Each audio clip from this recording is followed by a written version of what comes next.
avec les moyens qu'on a aujourd'hui, on est capable d'avoir les mêmes résultats qu'une femme plus jeune si on adresse la cause. Résultat au niveau du poids corporel, tu parles. Poids, de la récupération de l'énergie. Donc, il faut regarder les facteurs qui sont... Bienvenue sur le Méno Show. Ce podcast est destiné aux femmes en préménopause, des femmes engagées dans leur bien-être. Surtout pour celles qui ont envie de traverser cette phase sans perdre le contrôle sur leur corps, sur leur alimentation et sur leur vie. Ici, on va parler de conscience, d'inconscient, de bien-être, d'entraînement, d'alimentation, d'hormones, de tout pour vous, mesdames. Bienvenue sur le show. Bonjour, bienvenue sur le Méno Show. Aujourd'hui, j'ai un invité, quelqu'un que je connais depuis très longtemps, Vincent. On s'est connus dans mes débuts de... Je parle souvent de toi dans mes podcasts ou dans mes pauses parce que ça a été vraiment mon point déterminant de connaissance en alimentation puis de mon corps et tout ça. 2016, je pense qu'on avait commencé. Oui, tu as commencé avec ta volonté de faire de la compétition à l'époque et tout ça. Ouais. Mais non, je me souviens très bien de cette époque-là. Puis j'ai vu ta progression, puis ton changement un peu de carrière, puis de tout ça. On a traversé quelques saisons ensemble. Oui, effectivement, oui. Fait que Vincent, ça a été vraiment celui qui m'a vraiment fait comprendre comment l'alimentation, c'était important pour le corps, pour l'énergie et tout ça, puis l'entraînement aussi. Donc, j'ai pensé l'inviter pour aussi faire un parallèle avec comme la transition de la préménopause. Est-ce que l'alimentation change? Est-ce que les exercices changent? Est-ce qu'il y a des choses qu'on doit comme adapter différemment? Tu sais? Ben, ça dépend toujours de la symptomologie de la personne. Parce que la ménopause, c'est pas une transformation autre qu'un changement hormonal vraiment. Je pense que des fois, on est peut-être un peu trop protectionniste sans adresser les vraies causes. OK. Tu sais, une femme qui aurait l'hormonothérapie, par exemple, qui serait rebalancée dans sa physiologie, pourrait performer aussi bien qu'une femme plus jeune. C'est ça qui est intéressant. C'est qu'avec les connaissances d'aujourd'hui, avec les moyens qu'on a aujourd'hui, on est capable d'avoir les mêmes résultats qu'une femme plus jeune si on adresse la cause directement. Résultat au niveau du poids corporel, tu parles. Poids, de la récupération de l'énergie.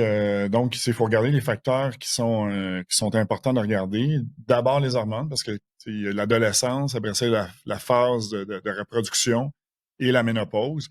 Mais essentiellement, ces deux phases-là, de l'adolescence à la ménopause, c'est l'ascension des hormones puis la descente de l'autre côté. Moi, je dis souvent, on peut pas arrêter le vieillissement, mais on peut mettre le pied sur le frein, là. Et aujourd'hui, avec l'hormonothérapie, avec les connaissances qu'on a au niveau d'un paquet de choses, au niveau nutrition, suppléments, tout ça, on est capable de reproduire un environnement qui est beaucoup plus, disons, idéal pour avoir des performances et des résultats. Puis, y a-tu une façon, tu sais, comme, mettons, justement, en phase de reproduction et tout ça, là, pour comme prévenir que ça soit pas trop drastique, la préménopause, puis que ça soit pas trop... Il y a pas de la préménopause chez la femme commence à l'âge de 35 ans. Chez toutes les femmes, le déclin, tu sais, comme les hommes, là, tu sais, on parle d'andropause, là, mais tu sais, l'andropause, c'est le déterminant que tu es rendu. La ménopause, tu es rendu ménopausé, mais tu as commencé quand? Fait que le changement hormonal, souvent, va arriver, tu sais, commencer tranquillement sans symptômes dans la mi-trentaine. Les premiers symptômes vont arriver dans la mi-quarantaine pour bien les femmes, puis il y en a qui sont ménopausées déjà fin quarantaine, début cinquantaine. Mais pour la majorité, ça va être milieu de la cinquantaine, la ménopause. Donc, tant qu'il n'y a pas de changement des hormones, tu n'es pas capable de déterminer où tu es rendu, donc tu ne sais pas où tu vas finir.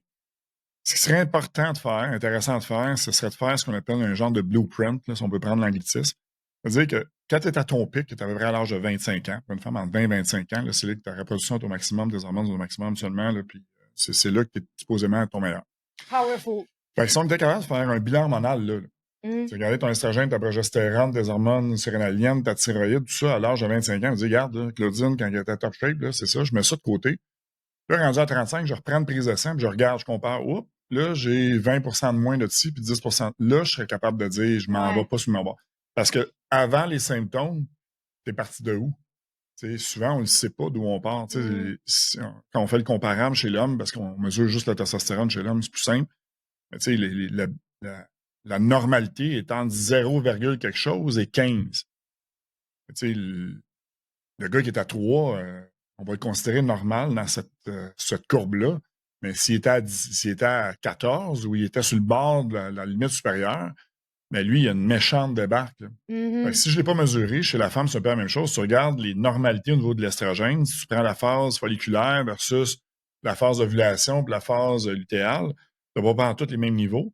Fait que dépendamment de où tu es dans le cycle, là, si ton cycle est plus long, ben, ça va commencer de préménopause. T'es où?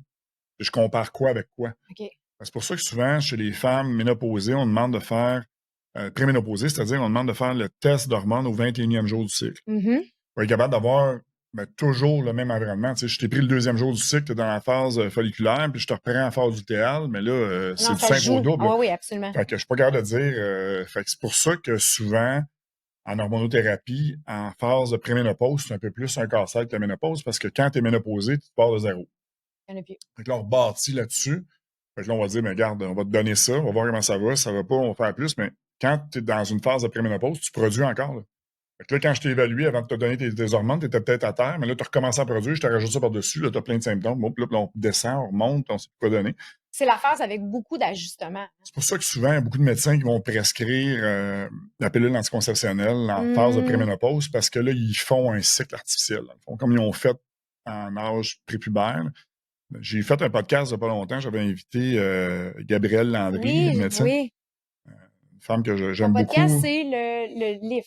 Ouais, nous autres, ça s'appelle Sous tension. Sous tension. C'est l'école. Si vous voulez l'écouter, il a reçu Dr. Gabrielle Landry qui travaille vraiment en hormonothérapie, tout ça. Oui, spécialisée pour les femmes surtout. Elle fait de l'hormonothérapie pour tout le monde. Elle fait même des gens qui font des changements de sexe, là, donc très, très spécialisée là-dedans. Ouais. C'est ça qu'on avait la discussion, tu sais, de savoir s'il y avait un impact réel, mettons, de prendre des anovulants très jeunes sur, tu sais, c'est pas clair parce qu'il y a pas tant d'études qui sont faites pour mesurer dans le temps, tu sais. Si j'ai commencé à prendre des pilules anticonceptionnelles à 12, 13 ans, 14 ans, dès les premières relations sexuelles ou parce que j'avais des symptômes qu'on a tenté de traiter avec ça.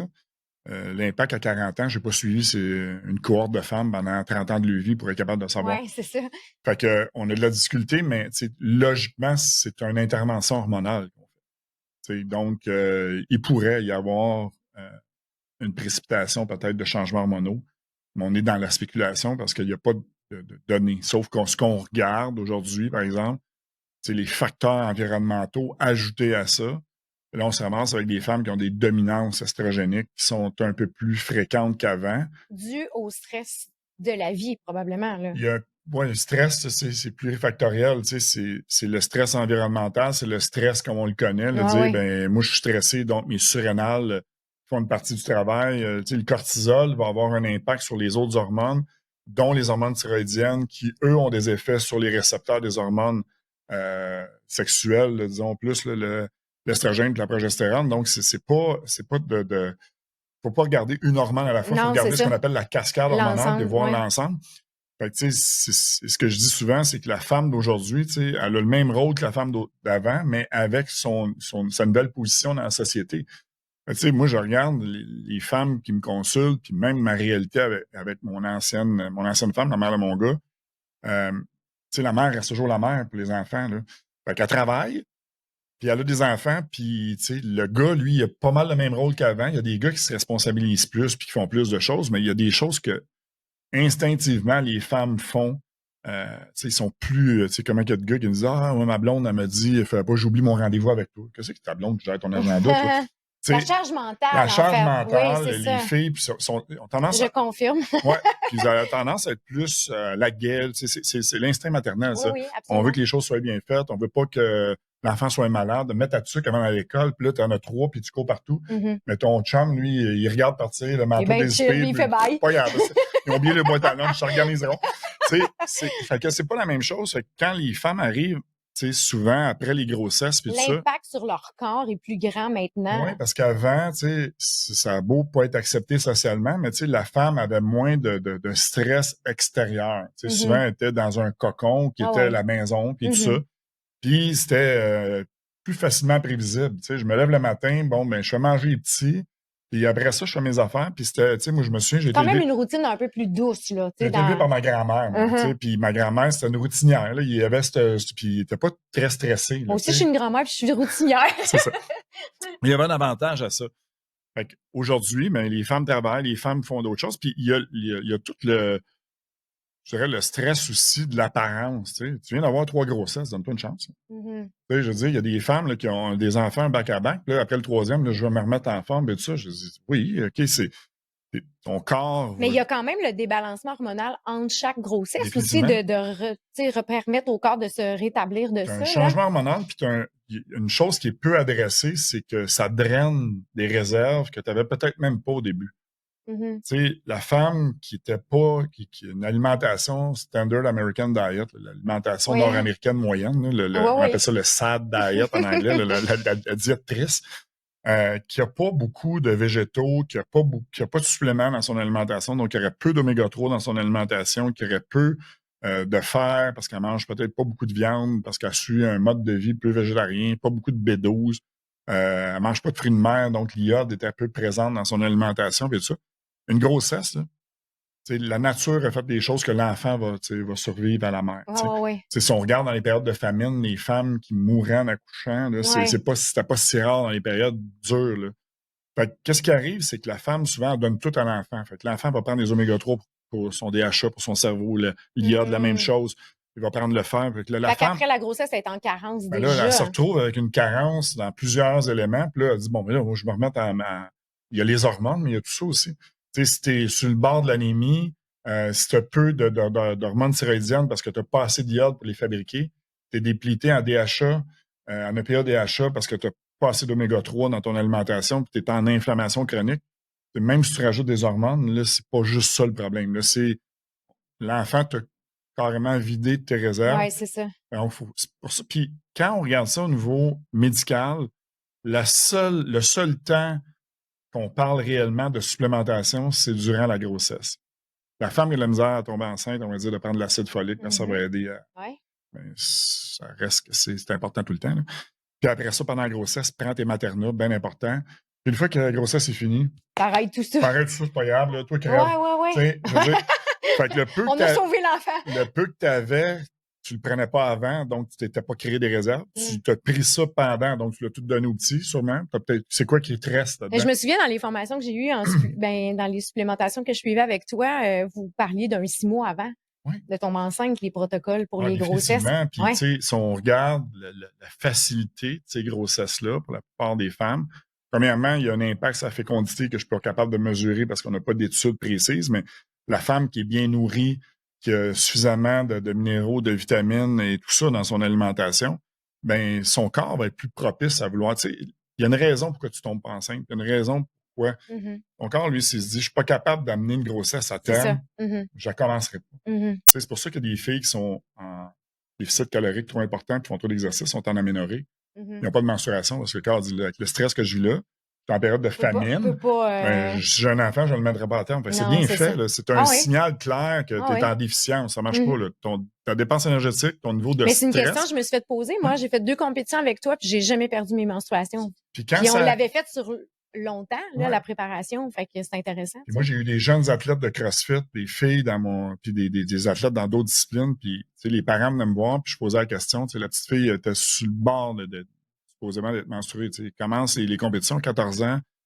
OK, tu n'as pas encore. L'année d'après, 15 ans, on commence à jouer avec t'es supposé avoir tes menstruations. Fait que, je vais prendre un temps off, puis là, je montais les calories, puis là, ils ont tous le même. Moi, j'ai pris un peu de gras.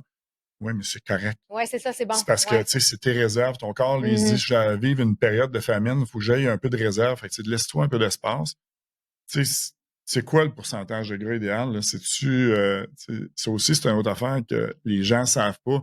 Le nombre de filles qui étaient en shape sur leur photo de compétition, qui est en train de pleurer dans mon bureau parce qu'ils ne se pouvaient plus d'être fatigués et d'avoir assis, il y a ça aussi. Là. Tu sais, la réalité et la fiction se côtoient beaucoup là, sur les médias sociaux. Fait que je pense que c'est important de comprendre que vraiment l'identité d'une personne à l'autre est différente. Dis-moi qui tu étais avant ta grossesse, je vais te dire qui tu vas être après. Si tu avais déjà de la difficulté à perdre du poids, tu avais déjà un peu dans le bon point, tu as eu 2 grossesses, puis là, tu voudrais revenir mieux que tout ça. Il faut que tu te donnes de l'espace, parce que c'est pas ta physiologie naturelle. Une grande mince, elle va devenir grande mince. Mais celle qui a un métabolisme plus lent, qui est plus endomorphe, ben chasse le naturel, va revenir au galop. Il faut l'accepter, ça, que tout le monde a son empreinte et son identité. Là. Dans ce que j'entendais tantôt, là, tu sais, dans la préménopause, c'est le déclin, puis on parlait du stress. Moi, je parle souvent, tu sais, comme tout intérieurement, là, tu sais. Mais en fait, c'est comme la mère que tu dis, tu sais, qui est très occupée et tout ça, ça fait qu'elle est toujours comme un peu dans la performance, puis un peu dans un système interne en mode survie, tu sais, Oui, là. Et ça a une influence, j'imagine, sur le débalancement hormonal, là. définitivement. Tu sais, parce que quand tu arrives à la ménopause, c'est les surrénales qui prennent la relève des ovaires. Tu sais, Est-ce que c'est les premières, les surrénales, qui se débalancent, mettons, avant, ou? ben, c'est que si tu avais, par exemple, un niveau de stress élevé, puis tu convertissais ta prégnénolone, là, tu sais, ce qui va servir à faire de la progestérone ultimement, trop en cortisol, là, sans rentrer dans trop de techniques, Ouais.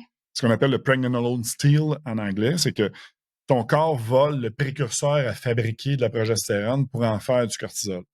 Et dans ce processus-là, ben, nécessairement, ta surrénale, elle, dans le pathway, ben, ton corps, lui, va choisir l'urgence. Fait que si tu es dans le mode fight or flight, tu es toujours en train de combattre quelque chose, courir partout, je veux maigrir, je veux être en forme, faut que je m'occupe des petits. Fait que, tu sais, la majorité, beaucoup de femmes sont de même. Mais là, tu es encore en période où tes ovaires produisent la progestérone par ricochet puis de l'estrogène suffisamment, mais là, tu as une inhibition de la production. Là, Ouais. ça ferme tout ce pathway-là, cette façon Ouais. de faire-là ferme. Là, c'est ta surrénale qui prend le dessus. Là. Mhm. Mais si tu restes avec les mêmes habitudes, là, tu n'en ferais plus de progestérone parce que tu en Et faisais. c'est là que tu sais, le poids commence aussi, parce que là, le corps, il en peut comme plus. Tu sais. Souvent, les femmes, ils font comme, ben voyons, tu sais, j'ai pris du poids, puis je comprends pas, là, tu Ouais. sais. Mais tu sais, il y a l'estrogène elle-même qui a un effet sur l'adiposité. Tu sais, l'estrogène, c'est important de contrôler ce qu'on appelle la dominance estrogénique, Ouais. ce qui est un phénomène relativement moderne. On avait ça dans des rats plus rares, mais maintenant, on en a plus parce qu'il y a des facteurs environnementaux, les xanoestrogènes qu'on Ils appelle, sont partout, là. Ouais. partout. Là, tu sais, si le monde dit c'est où je trouve ça, je dis, écoute, Ou t'en juste, trouves pas. juste chez moi, ça va être plus facile de faire la liste où il n'y en a pas. Fait que, tu sais, on parle de produits nettoyants, on parle de plastique, donc les plats de plastique, la peinture, Les crèmes, les crèmes, les parfums. Donc, il y a un environnement hyper estrogénique. Tu sais, les gars sont plus estrogéniques qu'avant. Fait qu'imagine la femme qui en produisait pas mal, qu'on rajoute ça par-dessus. Ça, on appelle ça la dominance estrogénique et ça se passe dans la période où on est dans la procréation. C'est important de savoir que c'est pas à ménopause que tu es en. Tu peux avoir une dominance estrogénique, mais à ménopause, c'est pas parce que tu as trop d'estrogène, c'est parce que tu n'as pas assez de progestérone. Mais dans l'âge de procréer, la fille qui est stressée, qui a ses surrénales travaillent trop à convertir en cortisol et qui a un environnement toxique, elle va avoir beaucoup d'estrogène. Fait que ça amène ce qu'on appelle les SPM, ça, Oui, c'est ça. que tout le monde considère normal parce que tout le monde en a. Tu sais, les filles se parlent d'eux autres. Moi, j'ai tout le temps, j'ai tout le temps des rages de sucre. Je me comprends plus avant une menstruation. J'ai mal au sein, j'ai mal au ventre. Je prends 5 livres. Quand mes menstruations commencent, c'est que je suis le cul puis j'ai des menstruations abondantes. Là, ces symptômes-là, c'est pas signe.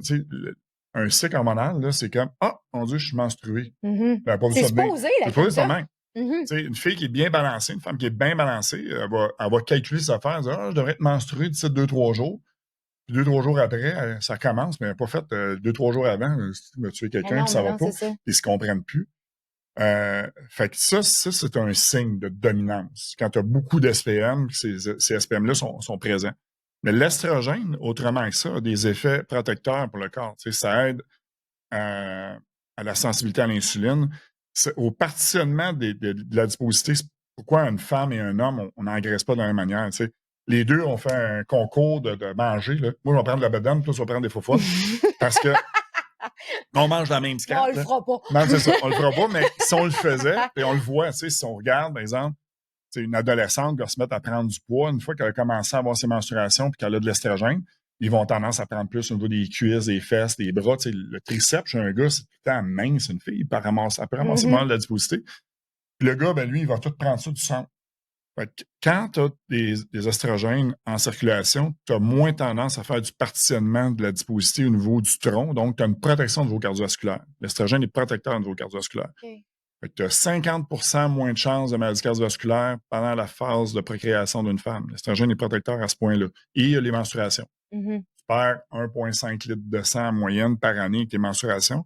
Donc, ça te permet de renouveler le sang et de ne pas accumuler de ferritine, de ne pas avoir trop de fer. Chez l'homme, lui, à moins de se faire des saignées, il va accumuler de ces ferritines-là.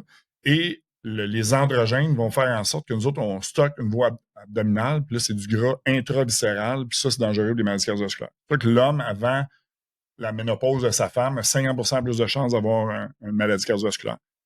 Et une fois que la ménopause est arrivée, ben là, tu te retrouves avec le même milieu hormonal un peu que l'homme, là, parce que ton estrogène est vraiment plus basse. Là, tu as une partie de l'estrogène que tu as qui peut être converti par aromatisation et qui va devenir de l'estrogène, mais tu vas une partie qui va rester de la testostérone. Il y a le DHA. Fait que tu peux te retrouver avec un environnement qui est un peu plus androgénique qu'avant. Et vu que tu n'as plus l'effet protecteur de l'estrogène, ça change ta physionomie. Tu perds tes fesses un peu. Ils perdent du volume dans le bas du corps. Il y en a un peu plus, moins charnu. Puis là, on prend du gras au niveau de l'abdomen. Moi, j'ai un de mes chums médecins, il dit, quand tu vieillis, tu vas voir grand-maman commence à ressembler à grand-papa. Commence à avoir des poils sur le menton. Commence à avoir des petits poils sur le menton. Après de la bête. Tu regardes grand-maman, rendu une bedaine à plus de fesses, elle pue à shape qu'avec. Est-ce pas toujours obligé d'être de même, là? Non, ça, c'est la courbe de déclin. Puis ça peut s'accélérer parce que, comme je disais, si tu as tous les facteurs environnementaux et d'habitude de vie, ben là, tu vas te retrouver plus vite de symptômes. Mais tout ça est corrigeable. Tu sais, tu peux changer la physiologie par l'apport d'hormones exogènes. Fait que, aujourd'hui, on connaît les hormones bioidentiques. Il y a beaucoup de médecins qui se sont formés là-dessus. Oui. Avant, c'était des spécialistes. Allez voir un endocrinologue, le médecin. Il y a eu toute l'histoire de la prémarine et tout ça qui avait été mal évaluée à part ça parce que c'est pas si dangereux que ça. C'est parce qu'il y a d'autres facteurs. Il y a eu une contamination aussi dans... Fait que ces études-là ont été contaminées aussi dans les données. Là. Fait que parce que la conclusion de ces études-là, c'est que ces hormones-là augmentaient les risques de cancer du sein. Puis aujourd'hui, ça a fait peur à tout le monde au départ. En réanalysant tout ça, on se rend compte que c'est pas ça partout. Fait qu'il n'y a pas de danger. L'hormonothérapie bien balancée, il n'y a pas de danger. Puis il y a de plus en plus de beaux suivis. Là. On parlait de Gabrielle, mais il y en a de plus en plus de médecins. Elle se spécialise là-dedans, mais il y en a de plus en plus. Et c'est pas si compliqué parce que là, les données épidémiologiques s'accumulent. C'est-à-dire qu'on a de plus en plus de femmes qui sont traitées, suivies. Donc, les données cliniques sont là. Fait qu'on sait là, que, la femme, au début, on devrait donner tel dosage d'estradiol, puis donner tel dosage de progestérone. Les estrogènes, habituellement, sont donnés sous forme de crème. Il y en a qui mettent ça intravaginal. C'est mieux absorbé. Ça donne une meilleure humidification du milieu. Ça peut être un autre problème. Ça peut faire plein d'affaires. Oui, puis on prend la progestérone par la bouche. Avant, les estrogènes étaient pris par la bouche. On sait que ça augmentait les facteurs de coagulation. Ça peut augmenter les risques d'obésité. Tout ça est connu aujourd'hui. Fait que les risques là, sont rendus minimes quand c'est bien fait et bien encadré. Puis les femmes sont pas obligées de passer au travers d'une période là, qui est complètement chamboule toute leur vie. Là. Parce que moi, j'en vois beaucoup de femmes. Ma clientèle vieillit, je vieillis. Fait que, j'ai des clients que ça fait 15 ans. Ben, ils sont encore là. Ils ont passé de... Je compétitionne à avoir 2-3 enfants puis être ménopausé. Après ça, c'est ça. Fait que, mais ils sont en top shape pareil parce que... Mais c'est ça que je voulais mettre de l'avant aussi parce que, tu sais, ce que notre rencontre aura parti avec, tu sais, comme moi, l'énergie tout ça j'avais tout le temps l'impression que je mangeais bien, tu sais, mais on a tous des fois cette impression-là, mais avec toi, c'est ce que j'ai vraiment compris que comment l'alimentation, c'est primordial, tu sais. Puis je trouve qu'il faut faire confiance aussi, tu sais. Moi, j'aime donner mon corps à la science, là. Toi, tu sais qu'est-ce qui est bon pour le mien, là. C'est pas juste de se faire confiance intuitivement. Mais est-ce que cette alimentation-là, mettons qu'on a une alimentation très saine, est-ce qu'elle change un peu? Y a-t-il des nutriments plus ou moins en préménopause, ménopause? Plus de gras, mettons, avocat, puis tout ça? Au niveau alimentaire comme tel, je te dirais la chose la plus importante à considérer, c'est les protéines. Parce que les femmes, habituellement, sont moins attirées naturellement. Tu sais, si on va au restaurant, là, puis on est 3 couples, là, et on commande ce qu'on veut. Là. Les steaks frites, là, plus les gars vont commander ça, puis les filles vont avoir tendance à commander plus là, des plats moins protéinés, plus riches en végétaux, puis tout ça, ça fait partie de la nature. Tu sais, ma blonde, elle se fait des bols, des fois, des pokeballs. Il n'y a rien là-dedans. Il manque quelque chose. Là, elle rajoute, elle comprend, parce que maintenant, on a calculé, elle s'entraînait fort, puis elle me disait, il me semble, c'est Joe, quand on calcule, tu manges 70 grammes de protéines par jour. C'est pas parce que je te l'ai pas dit, mais tu sais, nul n'est prophète dans son pays. Là. Oui, c'est ça. Fait que, tu sais, dans le couple, mais là, à un moment donné, elle a augmenté ses protéines, puis elle a dit, OK, je vois une différence. Là, on voit une différence. Fait que c'est l'élément déterminant. Autre chose que j'ai appris avec toi, c'est que les protéines, ça fait des belles vieilles droites.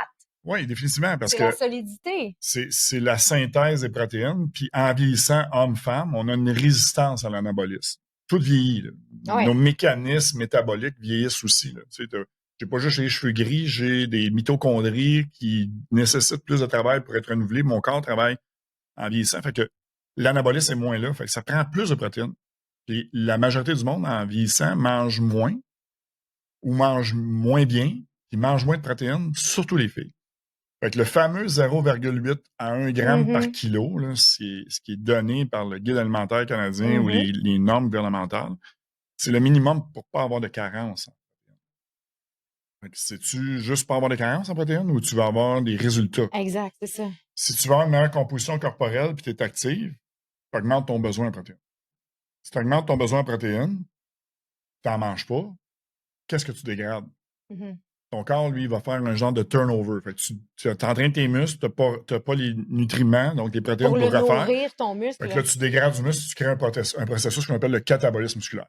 Là, c'est là que tu te retrouves avec la fameuse posture qui change, puis tout ça, puis ton métabolisme, lui, il ne fournit pas à ça. Fait que là, tu te retrouves à perdre du muscle, qui est ton métabolisme de base dans quelque part. Là, tu te mets à gagner du gras, puis là, tu te dis, mais ouais, pourtant, je fais de l'exercice, puis je mange pas tant que ça. C'est pas manger moins, c'est manger mieux. Tu sais, le fameux calorie in, calorie out, oui, il faut que tu aies un déficit énergétique pour être capable de perdre du gras, mais de où viennent tes calories? Oui, c'est ça. C'est une alimentation qui est 40% protéines, 30% glucides, 30% lipides. Puis tu inverses ça, tu mets des glucides à la place des protéines, juste 10% de différence, c'est pas le même résultat. Et si tu regardes la réalité des gens, on dit ça ici, mais si tu calcules ce que le monde mange pour de vrai, la majorité des femmes vont manger entre 60 et 70% de leur alimentation sous forme de glucides, puis très peu de protéines. C'est 15%, 10-15% de protéines. Fait qu'on est complètement dans un... Les glucides, c'est pas assez dépensé. Fait que là, à un moment donné... Si tu es en déficit calorique, tu n'auras pas nécessairement de gain de poids, mais ta composition va changer parce que tes glucides ne nourrissent pas le tissu maigre. Ils vont refaire tes réserves de glycogène. Tu as un déficit énergétique, tu n'auras pas vraiment de gras comme tel, mais tu vas dire, ah, j'ai pris on a l'impression d'être plus grasse. Puis ton poids sa balance ne sera pas mieux. Puis ça peut avoir une incidence éventuellement de faire perdre du poids parce que ton métabolisme va suivre. Tu perds la masse musculaire, le métabolisme ralentit, fait que la calorie égale. Parle-moi dans un an, ton déficit en protéines, tu vas avoir ralenti ton métabolisme, tu vas te mettre à gagner du gras à calorie égale. Parce que tes calories de maintien ne sont plus les mêmes quand tu n'as pas la même masse musculaire. Ouais. Là, les filles font beaucoup de cardio, puis tout ça. Fait qu'il y a beaucoup de choses à ramener. T'sais, la musculation, il n'y a personne qui se transforme. Tu le sais très bien, là, je t'ai entraîné fort. C'est pas transformé en l'incroyable Hulk en une journée. Là. Les filles disent, ah, j'ai peur, là, je vais mettre des gros bras. Puis, écoute, il y a des gars qui se battent pour en avoir, puis ça marche même pas. Fait que si tu commences à lever des plus gros poids, mettons que tes bras viendraient trop gros, là, on a juste... On va le voir venir. On va le voir venir. Il n'y a rien d'irréversible là-dedans. C'est-à-dire qu'au pire, si tu changes, tu trouves que mes épaules sont faisant moins, ça va juste rattraper. Je l'entends souvent, celle-là. Ouais. Mais je dois avoir pris de la masse, par exemple. Il y a beaucoup de mythes. Il y a beaucoup de choses à défaire, puis il y a beaucoup de gens qui ne calculent pas comme il faut aussi. Je veux dire, les applications d'apport énergétique, calorique, puis tout ça, si tu compares d'une application à l'autre ou d'une table à l'autre, c'est 120 grammes de poulet, un va te dire une affaire, l'autre va dire, il y a tout le temps une marge d'erreur là-dedans. Au niveau du calcul du métabolisme de base, les calculs ne sont pas hyper précis, encore moins ta montre.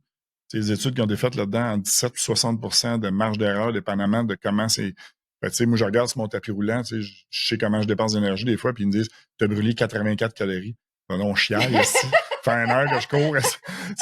J'ai le goût d'être pété. On a brûlé après 500, mon article. Fait que là, tout le monde est mêlé, c'est sûr. Là, si tu te fies à ça, ma dépense énergétique pour en faire plus, mon apport. Fait que là, c'est important d'être guidé par quelqu'un qui a de l'expérience. Parce que la connaissance, ça s'acquiert par l'expérience beaucoup. Avant, ça n'est que de l'information. Ça, c'est Einstein qui disait ça. On peut être informé au début puis d'avoir bien des bonnes intentions, mais à force de travailler avec quelqu'un, tu vas te rendre compte que, Claudine, moi, j'avais calculé là, qu'à 130 grammes de protéines, je pensais que c'était correct, mais ça va y en prendre 50. Parce que moi, je trouve que quand on essaie par nous-mêmes, parce que, j'ai tenté, là, entre des expériences puis des suivis, là, mais on est blasé un peu, là, par notre fatigue, nos émotions. Aujourd'hui, c'est moins grave, Moi, pour vrai, là, ce que j'ai réalisé, c'est que ce que les gens redoutent, c'est d'être contrôlé. C'est comme, ce plan-là, je veux pas être contrôlé, mais tu es moins contrôlé. Parce que tout est déjà établi, tu te casses plus la tête, tu n'es plus comme dans tes pensées tout le temps, si tu es assez, si tu pas assez, comme, moi, je fais confiance, comme je te dis, là, je donne mon corps à la science, puis c'est comme, eux autres, ils savent exactement, tu sais. C'est S'il y a que quelque chose, on réajuste, c'est mais qu'on n'est pas impliqué émotionnellement, nous autres. exact, c'est Tu sais, moi, ça. j'ai un regard extérieur. Tu sais, ben, il dit, moi, j'en ai une cliente, ça fait des années, là, ça écoute ça, elle va être en maudit, ben, je dirais pas son nom. Mais tu sais, elle dort très peu. C'est une fille qui s'entraîne beaucoup, puis tout ça, a des bonnes intentions, des très bons résultats. Mais là, c'est des résultats plafond à un moment donné. Mais là, qu'est-ce qu'il faut que je fasse de plus? Non, non, non, non. Plus rien de Faut que tu plus. fasses rien de plus, faut que tu en fasses moins. Mhm. Là, faire moins pour avoir plus, c'est pas un calcul des gens qui sont de Non, c'est ça. tempérament go, go, go. Mais j'adresse vraiment souvent ça avec mes Fait que, tu sais, clientes, moi, je leur dis, tu sais, ce que tu as besoin, là, c'est une journée d'entraînement de moins, puis 2 heures de sommeil de plus par nuit. Mais là, ils vont-tu le faire? Fait que c'est tout le temps d'essayer d'ajuster la petite affaire de plus, le supplément, l'entraînement de plus, la demi-heure, ça marche pas de même. Le Puis corps. j'ai mis ça dans ma story dimanche passé. C'est comme des fois de réévaluer tes habitudes, c'est pas d'en rajouter, c'est d'enlever Ouais. des choses. C'est comme regarde qu'est-ce Puis qui. quand tu prends le temps de vraiment l'écrire, je pense que c'est une bonne chose aussi, Absolument, de faire ouais. un genre de journal, dire, regarde, je me suis levé à telle heure, j'ai fait ça, j'ai mangé ça, tu écris tout. Moi, je dis aux gens, écrivez ce que vous buvez aussi. Mhm. Tu sais, fait que si tu as bu ton petit café, latte, machin, et calcule les calories là-dedans, tu vas voir, ça va vite. Fait que je regarde à la fin de la journée, dépenses versus apport énergétique. Tu sais, tu fais le calcul, tu dis, tu sais, tu présenterais ça à ton comptable, il dit, ça va en faillite, John. Là. Tu sais, je veux dire, c'est aussi mathématique que ça au départ. Tu sais, si la mathématique marche pas, cherche pas plus loin. Tu sais, au Exact, c'est ça. départ, si tu as une dépense énergétique qui est beaucoup trop élevée Mhm. ou le contraire, ben, tu n'auras pas de résultat. Le monde dit, ouais, mais je comprends pas, je perds pas de poids. Je suis à 1200 calories, puis je calcule, j'en dépense 2000. Mais ton corps, qu'est-ce que tu penses qu'il veut dans la vie? Lui, il veut que tu sois maigre en bikini pendant 2 semaines? Ou il veut survivre à tout ça? Ouais. Fait que lui, là, la Il se journée que tu te protège. lèves le pied, là, que tu t'entraînes pas, il ferme tous les breakers pour sauver de l'énergie, la batterie est quasiment vide. Fait que tu te retrouves avec un métabolisme au repos hyper, toujours sur le frein métabolique. Là, tu poses des questions, j'ai tout le temps les extrémités gelées, j'ai tout le temps. Ben oui, ton métabolisme ne roule pas parce que t'es en mode survie. Mhm. C'est fight or flight tout le temps. Fait que là, ces gens-là me disent, ouais, mais je vais en vacances, je prends 10 livres. Ben oui, mais ton corps, il refait le peu que tu lui donnes de chance de se reprendre, il va le refaire. Mhm. C'est pas normal. Qu'est-ce que tu as fait en vacances? As-tu mangé? Ben, pas tant que ça, mais t'es moins actif. J'ai dormi un peu plus. J'étais plus. C'est ça, tu récupères. Voilà. C'est ça. Fait que ça devrait pas être aussi significatif que ça. C'est un rebond qui est trop grand, c'est parce que ton déficit est trop grand. Mhm. Tu es en équilibre, ton corps lui t'en rentre plus. Parfait, on va brûler ça. Pas besoin de me Ouais, faire des c'est raisons. ça. Tu sais, je te J'ai pas donne besoin 100 de 000 garder. par mois, là. Pas besoin d'économiser ben, tu sais que ça. Mais quand tu as été vraiment tu sais, t'as manqué d'argent, tu vas avoir tendance à. Ton corps fait la même affaire. Tellement été carencé qu'il va tout garder. Mhm. Au cas, c'est Puis hyper c'est ça aussi que la cliente en préménopause, des fois, ne comprend pas. Tu sais, c'est comme je mange bien, mais comme tu disais, tu sais, c'est comme, mais c'est quoi le bien? Tu sais? Tu sais, Ouais. si c'est juste salade, puis potage, puis qu'il n'y a pas de protéines, puis qu'il n'y a pas, ben là, c'est comme à un moment donné, c'est pas ça le bien. Tu sais. C'est bien selon qui puis selon quoi. Parce Exact, que, tu sais, si on c'est ça. écoute des influenceurs, tu sais, l'influenceur keto, lui, va dire que c'est ça qui est bien. Mhm. Puis le vegan va dire que c'est ça. Mais sans que ça soit mal d'emblée, ça peut être mal pour toi. Là, tu sais, ça veut dire que la personne, tu peux pas t'obstiner contre ta physiologie. Ça répond pas, ça marche pas. Là. Tu sais, je veux dire, moi, quand j'ai étudié en naturopathie, j'étais à l'époque encore de l'endoctrinement qui était quasiment une secte, là, les naturopathes. Là, Ouais. le directeur de notre école était vegan. Là. Nos cours de nutrition, on ne parlait pas beaucoup de protéines animales. Là. C'était pas scientifique, là, l'approche, mais moi, j'ai essayé ça. Au début, tu te dis, bon, mon Dieu, ça n'a pas de bon sens. Commencer à couper les protéines, écoute, ça n'avait aucun sens. Comment je suis en train de fondre. Fait que là, j'étais allé manger une fois avec mon directeur de l'école. Il y avait je l'ai déjà dit dans un autre podcast, mais je trouvais ça drôle parce que l'école où j'allais, il y avait un restaurant qui s'appelait le Commensal à côté. Moi, j'appelais ça le Commence-mal. Parce qu'il n'y avait pas de viande là-dedans, Ah, c'est juste ouais? des salades de format. Fait que Ouais. moi, j'amenais mon petit plat Tupperware avec mes protéines de poulet. Sacré ça dedans. Puis j'arrivais à ma table, puis je sacrais ça dedans. Puis Mhm. un moment donné, mon prof qui était vegan avait vu ça, puis mon Dieu, ça avait été toute une histoire. Mais pour lui, c'était pas bon. Mais tu sais, la réalité, c'est que j'ai toujours fait ça, puis c'est toujours ça qui a fonctionné pour moi. Exact, Puis c'est pour ça. la grande majorité, l'apport de protéines, c'est vraiment important. Fait que tu sais, Mais on s'est au-delà comme un peu d'endoctrinement, perdu dans tout, des fois, puis tu sais, comme, en fait, on revient, puis c'est le gros bon sens, là. tu mais sais. c'est ça qui est stupéfiant. Tu sais, si tu regardes toutes les espèces animales, là, tous les animaux se nourrissent par instinct, puis il n'y en a pas un qui se trompe. Il y a un Mhm. chat, là, tu lui donnes du brocoli, il ne mangera pas. Là. Lui, tu le mets dehors, il va tuer un rat, une souris, un oiseau, n'importe quoi. Il est fondamentalement carnivore par instinct. Mhm. Un koala, tu lâches ça, n'importe quoi. Il va manger de l'eucalyptus toute sa tabarnouche de vie sans se poser de questions.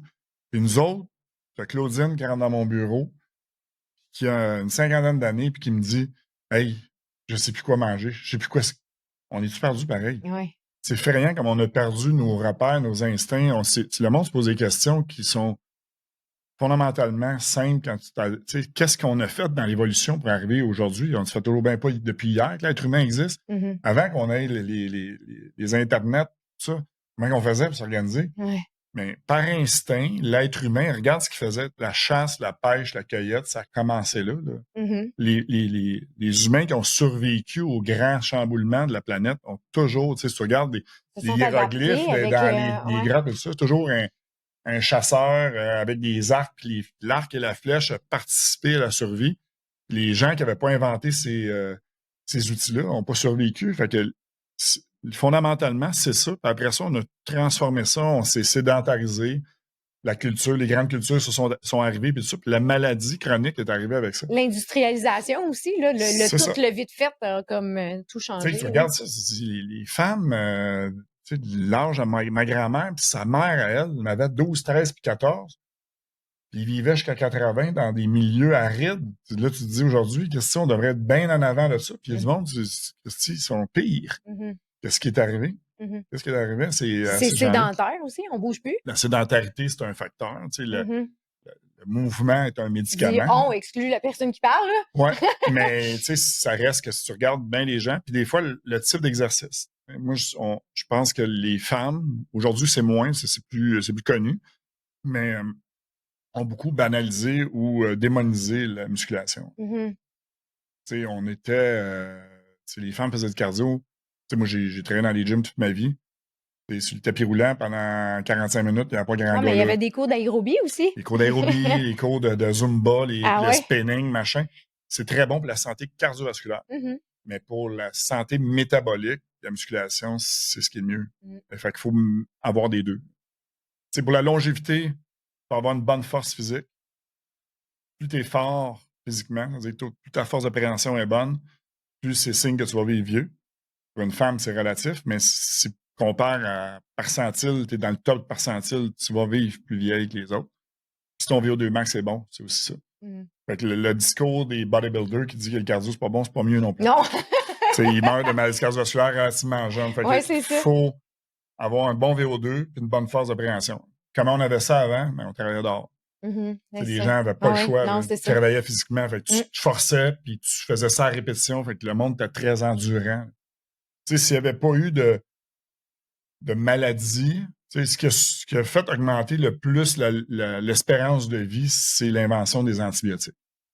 Ouais. On est passé de 40 ans en moyenne à 60 ans juste avec les antibiotiques. On a ajouté 20 ans à l'espérance de vie de l'humanité juste avec ça. Parce que là, les infections, là, des enfants qui pognaient des infections virales importantes ou bactériennes jeunes, il y en a qui mouraient très jeunes. Ouais. Fait que les antibiotiques, ça a fait une grosse différence. Puis après ça, bien nécessairement, c'est tout le reste des habitudes de vie. On a changé au niveau... Il y a moins de monde qui fume, on a plus de responsabilité. On regarde les jeunes boivent moins d'alcool. Ouais. Socialement, c'est correct, mais il y avait beaucoup d'alcoolisme chez l'homme dans les années 50, 60.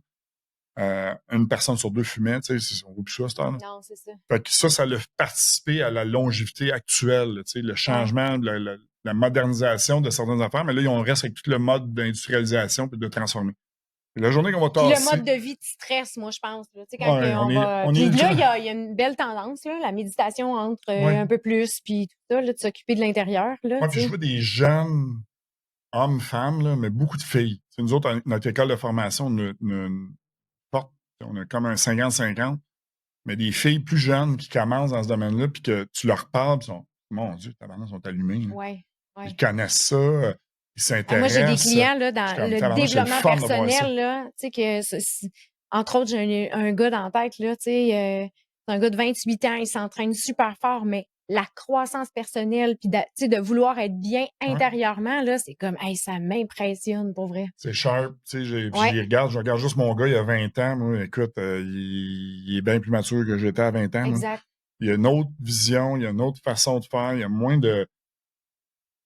Que comment je pourrais dire, je suis encouragé de voir l'avenir. Oui. Je pense qu'on est dans une période de transition. On a comme les anciens, les nouveaux qui se rencontrent.